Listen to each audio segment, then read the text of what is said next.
Have you ever poured your soul into creating something beautiful, a small sanctuary of peace in your own backyard, only to have it casually obliterated by a committee of busybodies with a misplaced sense of authority? I have, and I can tell you, the silence that follows such a violation is deafening. My name is Alex, and I'm a hydraulic engineer.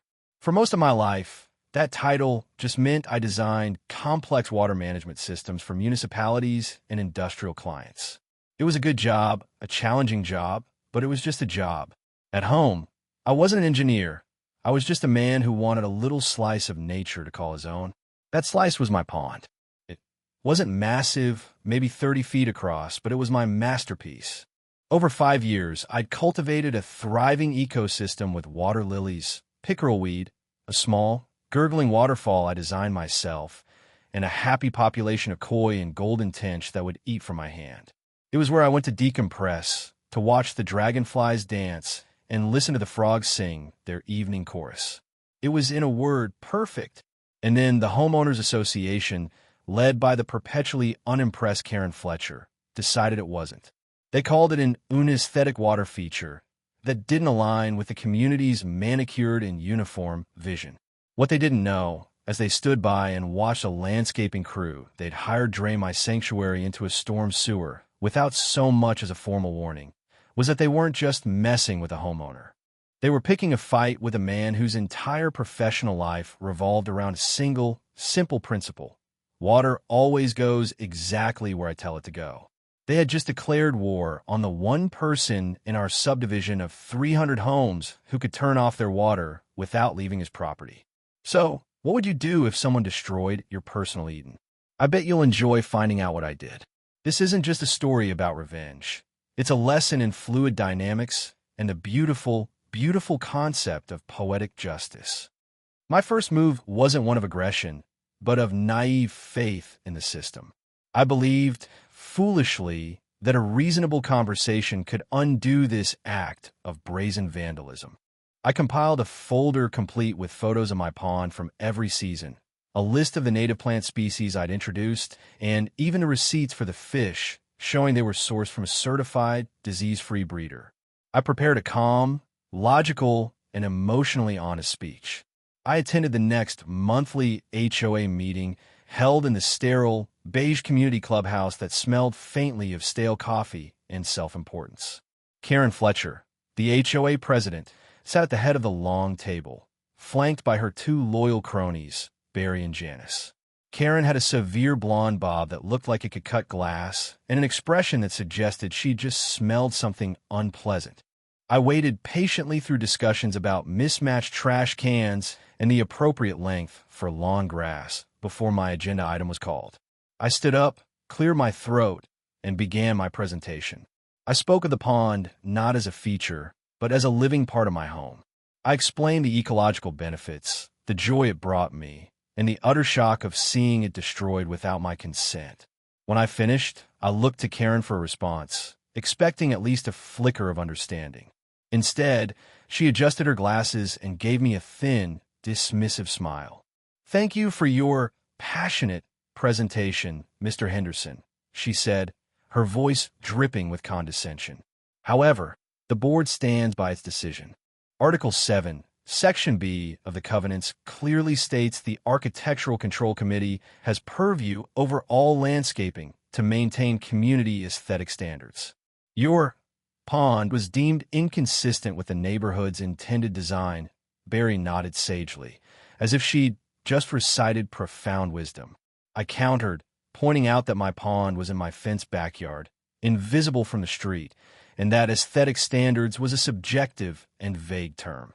Karen cut me off. "The decision is final. We consider this matter closed." And with a sharp rap of her gavel, she moved on to the next item, planning the annual holiday decoration contest. I sat down, my folder feeling heavy and useless in my hands. The polite facade had failed. The system wasn't broken. It was working exactly as they intended, protecting their petty tyranny. My frustration began to simmer, the cool logic of my engineering mind slowly giving way to the hot, molten core of righteous anger. I had tried reason. They had answered with bureaucratic nonsense. It was clear they saw me as a minor nuisance to be swatted away. They had no idea that the quiet engineer in the back of the room was about to become their biggest problem. The official letter that arrived 3 days later was the final, unforgivable insult. It wasn't an apology or a compromise. It was a fine, $250 to be exact. The reason cited? Failure to maintain property landscaping, specifically for the unsightly and hazardous mud pit in my backyard.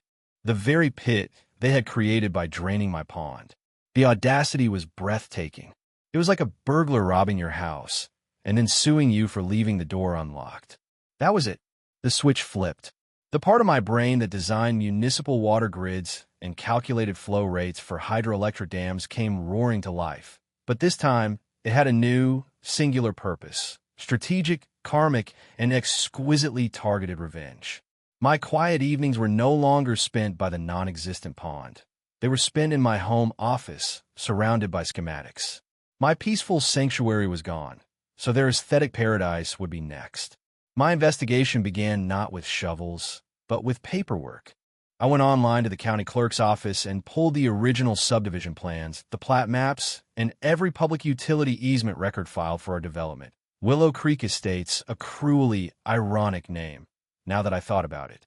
I cross-referenced these with the city's water and sewer infrastructure maps. It took 2 long nights of meticulous work, tracing pipes and lines on my dual monitors, but then I found it. The aha moment that made my heart pound with a grim, satisfying thrill. There, on the edge of my property, disguised under a bland, green metal plate and a few overgrown bushes, was an easement containing the primary irrigation manifold for the entire subdivision. It wasn't for our drinking water. Tampering with that would be a federal crime and morally unconscionable. No, this was even better. This manifold was the heart of the HOA's pride and joy.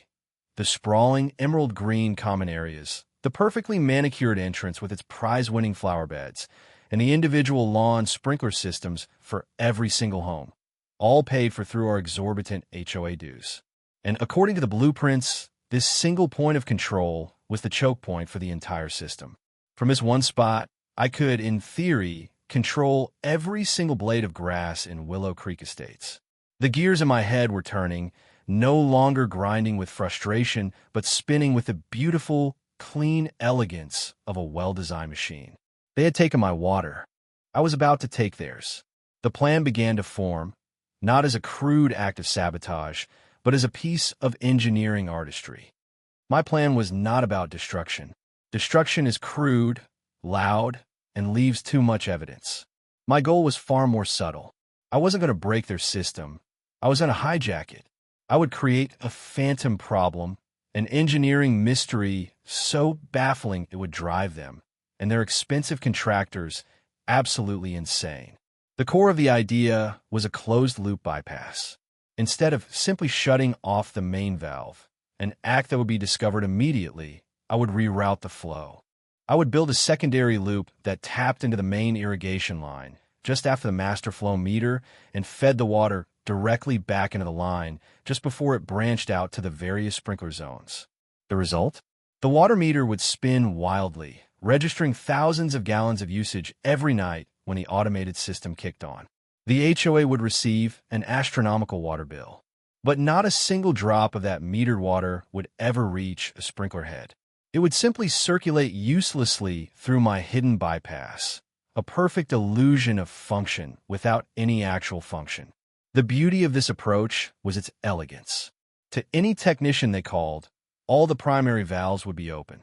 The pressure in the main line would seem normal. There would be no visible leaks, no burst pipes, no obvious signs of tampering. They would chase this phantom leak for weeks, digging up pristine lawns and blaming faulty sprinkler heads, all while their verdant empire slowly turned yellow and brown under the summer sun. It was a ghost in their machine, and I was the ghost. This was a solo mission. Bringing anyone else in would create unacceptable risk. This needed to be my secret, my art project. My expertise was the weapon, and solitude was the shield.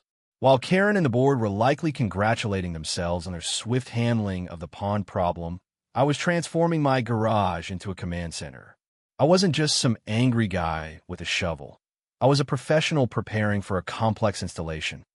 My workbench, usually cluttered with schematics for city water towers, was now covered with the components of my revenge.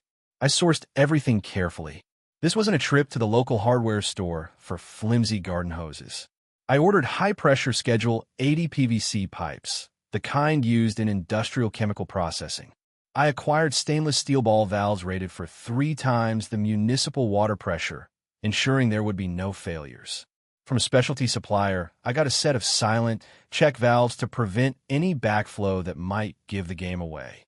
The most crucial components, however, were the custom fabricated T-junctions. I needed to tap into the main line with minimal disruption and maximum seal. So, I spent a weekend in my workshop, using my small metal lathe and milling machine to craft 2 perfect saddle clamps with integrated valve flanges. They were works of engineering art, strong, precise, and designed to be installed on a live pipe, though I would certainly be shutting off the main valve for the installation. My opponent, Karen, remained blissfully ignorant. I saw her one afternoon while I was loading a final shipment of fittings into my garage. She was marching down the sidewalk, clipboard in hand, inspecting people's mailboxes for unapproved decorative flags. She gave me a curt, triumphant nod, the kind a chess player gives after taking a pawn, completely unaware they are walking into a checkmate 3 moves down the line. That smug look fueled the final phase of my preparation. I felt no guilt, only a cold, clear sense of purpose. They had exercised their power without thought, without empathy, simply because they could. They had taken away my peace. I was about to show them what happens when you push a quiet, methodical man far enough. My plan wasn't just about turning off their sprinklers. It was about dismantling their authority. I was going to use their own obsession with pristine, perfect aesthetics as the very weapon that would bring them down. Their beautiful green lawns were about to become a testament to their arrogance. The stage was set, the components were ready, and the engineer was about to make a house call. The operation commenced at 1 a.m. on a moonless Tuesday night. The air was cool and still, the only sounds the distant hum of the highway and the chirping of crickets. Dressed in dark clothing, I slipped out of my back gate armed with a trenching spade, a headlamp with a red light filter to preserve my night vision, and a toolkit containing every piece I would need. The irrigation manifold was exactly where the plan said it would be, covered by a low-profile steel plate and shielded from casual view by a row of dense azalea bushes. My first task was the most physically demanding, digging the trench for the bypass loop. It needed to be about 10 feet long and 2 feet deep, running parallel to the main line. I worked with a quiet, practiced efficiency, slicing the turf into neat squares that I set aside on a tarp, ensuring I could replace them perfectly later. Every scrape of the shovel against a rock sounded like a gunshot in the silence. A car turned onto our street, its headlights sweeping across the houses, and I froze, dropping flat behind the bushes until it passed. My heart was a drum against my ribs, a mixture of adrenaline and fierce determination. Once the trench was dug, the real technical work began. I carefully unbolted the heavy steel plate, revealing the heart of the system, a 4-inch main pipe with a series of color-coded valves branching off to the various zones. And right at the beginning, just as the blueprints promised, was the city's water meter. Perfect. I closed the main shut-off valve, and the gentle hum of flowing water ceased. Working quickly and precisely, I attached my custom-made saddle clamps to the main pipe, one before the meter and one after the zone distribution valves. The fit was snug, perfect.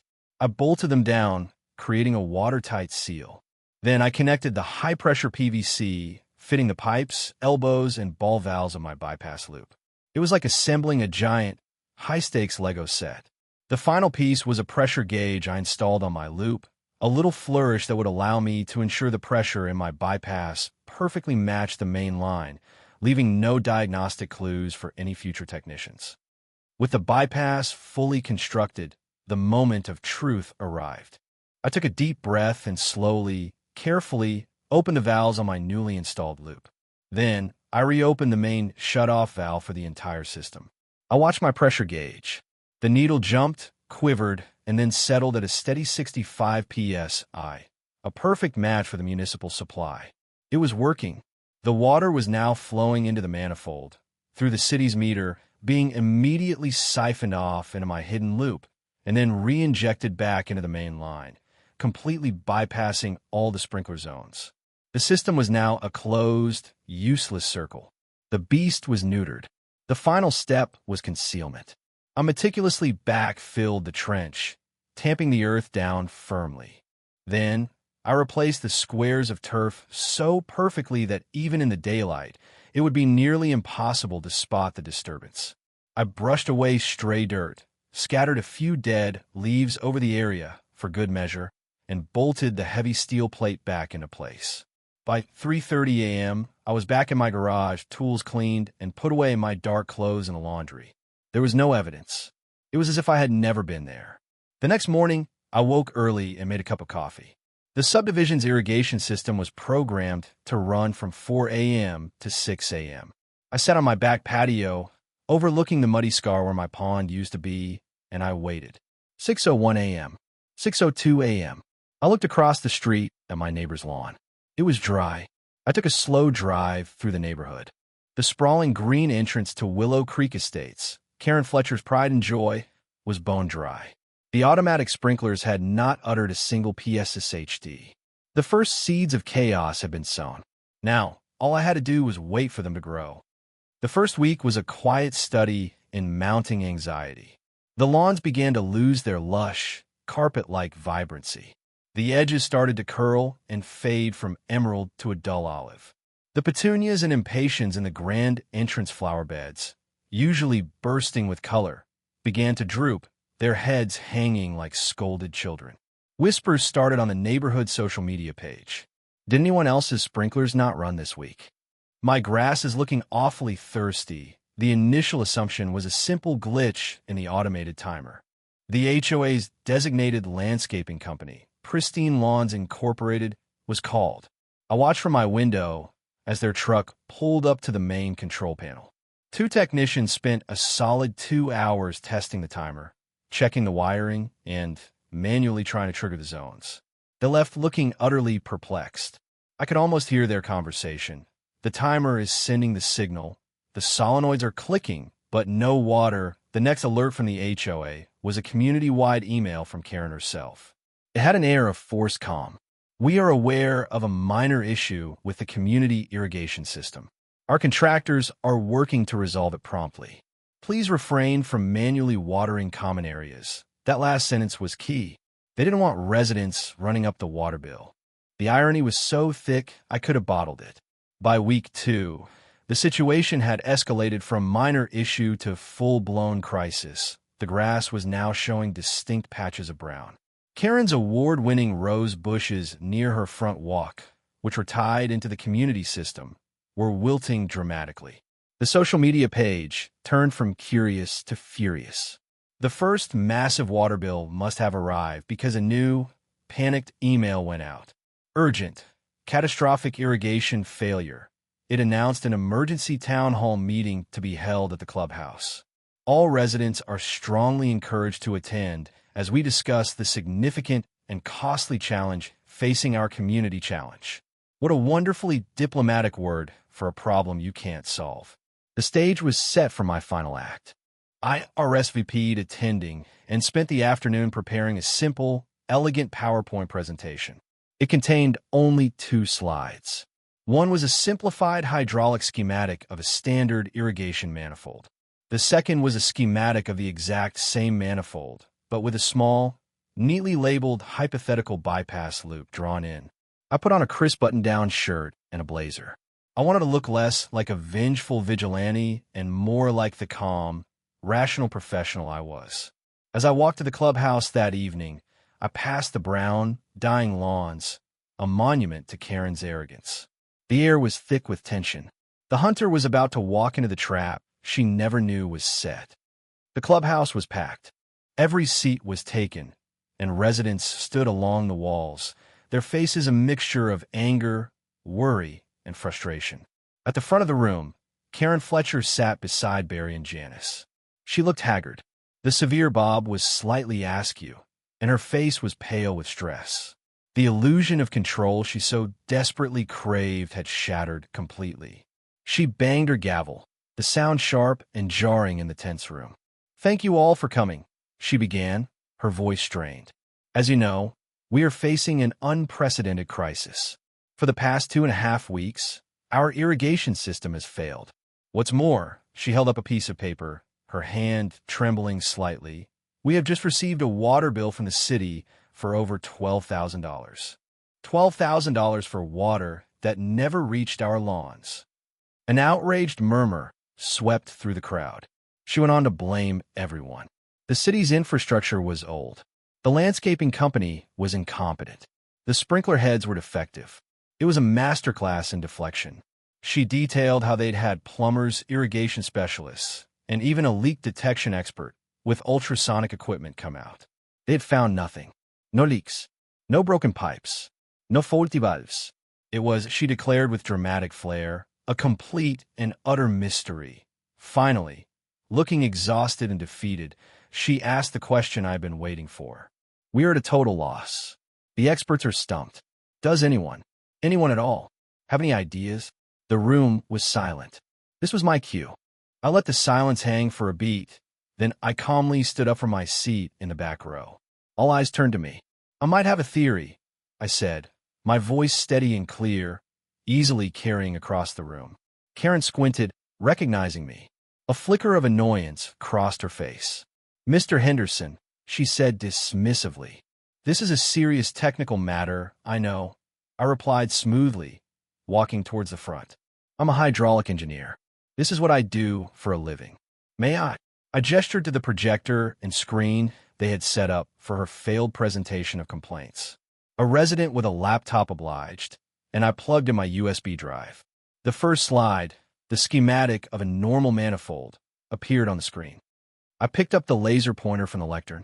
"This," I began, my voice calm and didactic, like a professor starting a lecture, "is a simplified diagram of our irrigation system.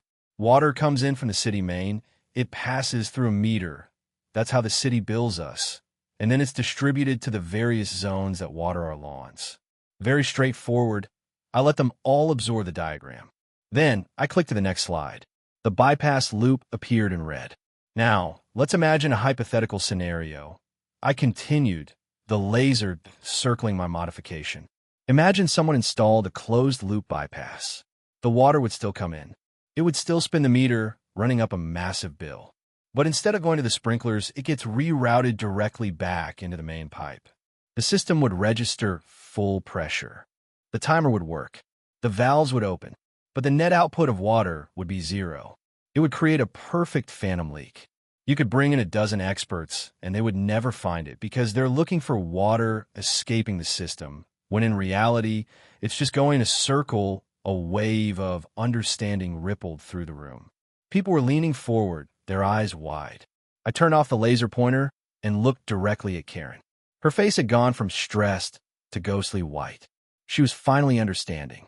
"This is, of course, a purely theoretical exercise in fluid dynamics," I said, letting a little ice creep into my voice. "But it's the kind of elegant, non-destructive solution an engineer might design if, say, he were deeply upset about his own private water feature being summarily destroyed by an overreaching HOA. I paused, letting the words land. An HOA that then had the gall to fine him for the mud pit they themselves created. The silence in the room was absolute, a perfect vacuum of shock. Every single person was now staring at Karen, the architect of her own demise. Then I delivered the final, crushing line. "The system isn't broken, Karen. The water for your precious lawns has just been rerouted. Consider it a lesson in cause and effect." The room erupted. It wasn't just murmurs anymore. It was an uproar of shouts, accusations, and furious questions, all directed at the pale, trembling woman at the front of the room. Her authority, her power, her entire carefully constructed world of petty rules and aesthetic tyranny had just been publicly and spectacularly dismantled by a single PowerPoint slide. The fallout was as swift as it was brutal.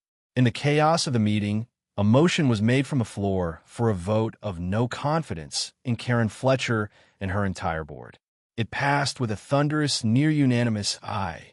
She was stripped of her presidency on the spot, utterly humiliated in front of the very people she had lorded her power over. She didn't even try to defend herself. She simply gathered her papers and fled the clubhouse, her face a mask of incandescent rage and defeat. The following day, I was visited by a delegation from the newly formed interim HOA board. They were apologetic, deferential, and clearly terrified of a lawsuit. They offered me a deal. If I would be so kind as to resolve the irrigation issue, they would not only rescind the ridiculous fine, but would also pay out of the HOA's reserve fund for the complete and total restoration of my pond. Not just a patch job, but a full professional restoration, complete with new liners, pumps, rocks, and a budget for restocking it with the fish of my choice. I of course agreed. That afternoon, I returned to the manifold, tools in hand, and in less than 30 minutes, I had completely disassembled and removed my elegant bypass loop. I resealed the main pipe, replaced the turf, and walked away. At 4 a.m. the next morning, the blessed PSSHD of sprinklers could be heard throughout Willow Creek Estates for the first time in almost a month. The restoration of my pond became my new project, but this time I had a professional crew and an HOA-funded budget. I was on site every day, overseeing the work, ensuring it was done to my exact specifications. It was rebuilt better and more beautiful than before, a vibrant oasis of life that stood as a testament to my victory. The broader impact was a fundamental shift in the community's governance. The new HOA board, humbled and cautious, immediately drafted and passed a new bylaw, which everyone now refers to as the Henderson Amendment. It explicitly forbids the HOA or its committees from making any modification to a homeowner's private, fenced property without express written consent. My quiet life returned, but it was a different kind of quiet. It was the quiet of earned peace, of justice restored. I learned that sometimes reason fails and you must speak to people in a language they understand. For some, that language is diplomacy. For Karen Fletcher, it was engineering. The moral of the story is simple.